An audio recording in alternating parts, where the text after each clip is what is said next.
Hey everyone, Andy here from TechOBS, and today I'll be reviewing this budget-friendly keyboard from Fantech, and that is the Fantech K511 Hunter Pro. So this is the K511 Hunter Pro from Fantech. So let's see what is mentioned on the box. So at first glance, the box looks really appealing with the picture of the keyboard and with all the features mentioned on the box. You can see the specs over here, which we will be going in details further.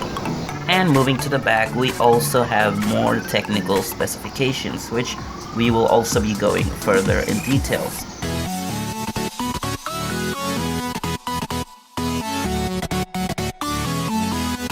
So let's go ahead and start off with the unboxing.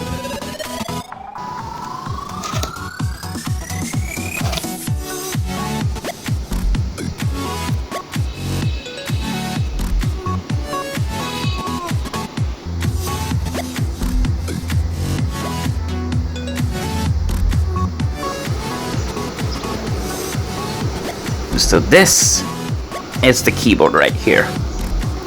It is pretty big actually. So this, my friend, is a full-sized keyboard, which means you also get the numpad buttons. So a total of 104 keys. You can also use the 12F keys for multimedia purposes. And yeah, the cable isn't braided, it's just, normal cable, so And it also has these big edges on the side and on the top side, which ideally makes it a pretty big keyboard according to my observation. Now there are definitely drawbacks with the bigger keyboards. For example, if you have like a small desk and you have like a pretty big mouse, or to say a decently sized mouse, and you just want to like flick and do a little movement on low sensitivity, then yeah, it is pretty much going to interfere with the keyboard, as you can see right here. But I do have a little small mouse, and so yeah, that doesn't really affect much for me, but it might affect you if you have like a small desk with limited space. Then yeah, it is pretty much going to interfere with the keyboard. Yes, it is a membrane keyboard, but at this price range, I think it's gonna be a little tough to find a good mechanical keyboard. Yes, it was a huge pain to pull out the keycaps, and unfortunately it does not come with a keycap puller, as you have seen from the unboxing. So I had to invest in an external keycap puller. It's a pretty cheap keycap puller, you can pretty much find it anywhere. So I will definitely recommend to invest in a keycap puller if you're going to use this as your main driver or your daily driver, because you might have to clean it, or you might need to pull the keycaps for some reasons. Then you cannot pull the keycaps out of your hands, barely, because it is too strong, and it's really gonna be pretty difficult to pull out the keycaps by your own bare hand or your fingers. So I'll definitely recommend you to invest in a keycap puller, and trust me, it's gonna save a lot of time. So I've been using this keyboard for about a year now, and I can definitely say some things that really annoyed me while gaming. You remember when I showed you the features on the package? Yeah, specifically this one, 19 keys anti-ghost.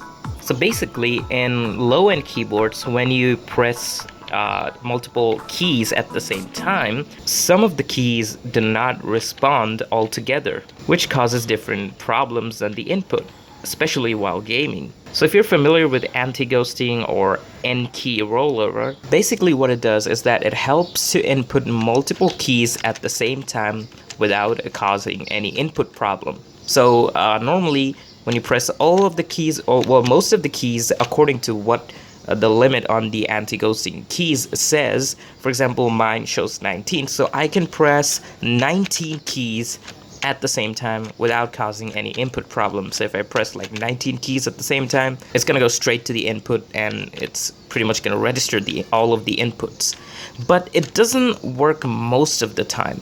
It happens in like a few alignments. For example, if I press like WASD and I'm pressing like J at the same time, the WA and D responds, but the J doesn't, because there's some like line alignments that are made in the circuits, which makes it limited to the keys that you're gonna press. Also, if I press like ASD altogether, I might not be able to press I at the same time because the I will register and the ASD will, but the I won't, because I'm pressing 3 of the keys, and there are some like circuit limitations inside the keyboard, which makes it very limited to the inputs that you're going to register. So that's pretty much a problem while gaming that I have faced. So, you know, if you invest on a good mechanical keyboard or probably a high-end keyboard, the limitations might go down and you might be able to input more and it'll pretty much be registered.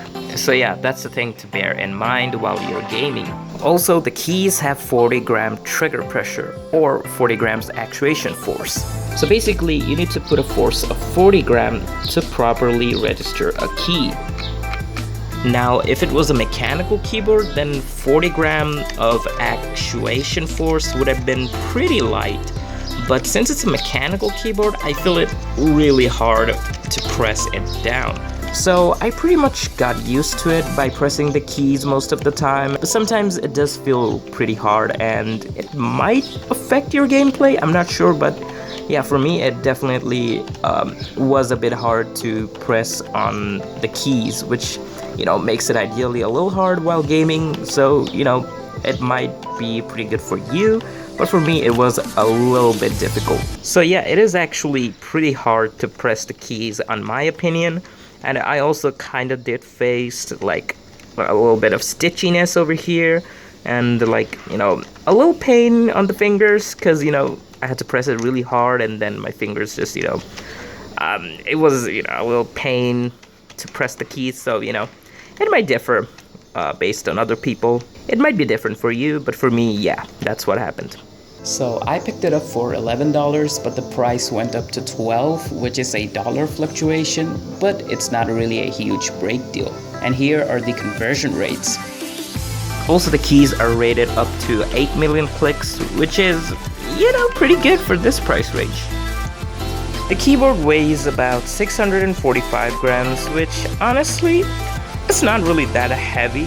You can pretty much lift it with your, you know, with your left hand. And yeah, it's not really heavy if you want to compare the weights between an aluminium mechanical keyboards, then yeah, it is plastic, so you know. So yeah, it is actually pretty light.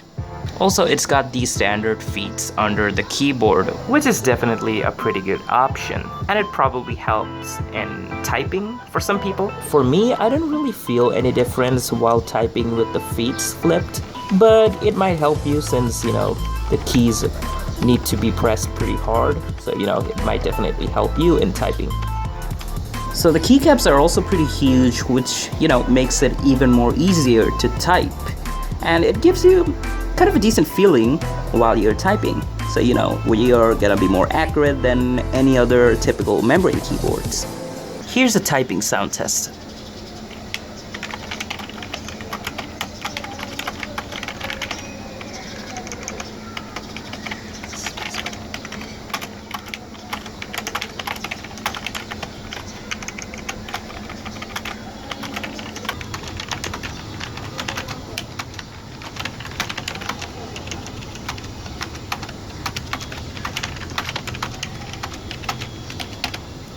Thank you very much. So yeah, it's not like any other typical membrane keyboards. The typing feels really great, and it also produces less sound when typing, which is actually pretty good if you like want to record silently and any other stuff like that. So yeah, the typing feels really good. And now for the moment you have all been waiting for, the Backlit Showcase. Yes, it's not RGB because no one gives a bullshit about RGB in this price range. Well, you know, RGB would have been better, but who cares? Enjoy the showcase.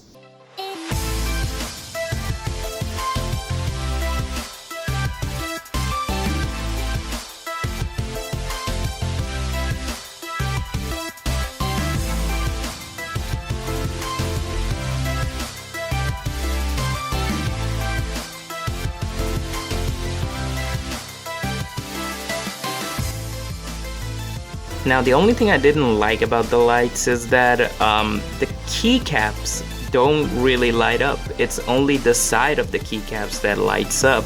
As you can see from here clearly, the letters are not lighting up. They're not glowing at all. It's only the sides. So that kind of annoys me because, you know, I usually work at the night and I really need to like look at the letters what I'm typing at night, but I can't see it because the letters do not glow, which is, you know, kind of a disadvantage. So, should I recommend this keyboard? Well, if you have a little bit more budget, you can always go for a mechanical keyboard. Of course, any mechanical keyboards should do the job. But if you have like a super tight budget and you just want to play games and type decently, then I would 100% recommend this keyboard. And that is gonna wrap up everything for this video. I hope you guys enjoyed it. If you did, leave a like, subscribe, and stay tuned for more videos in the future. So yeah, see you all. Take care. Assalamualaikum warahmatullahi wabarakatuh.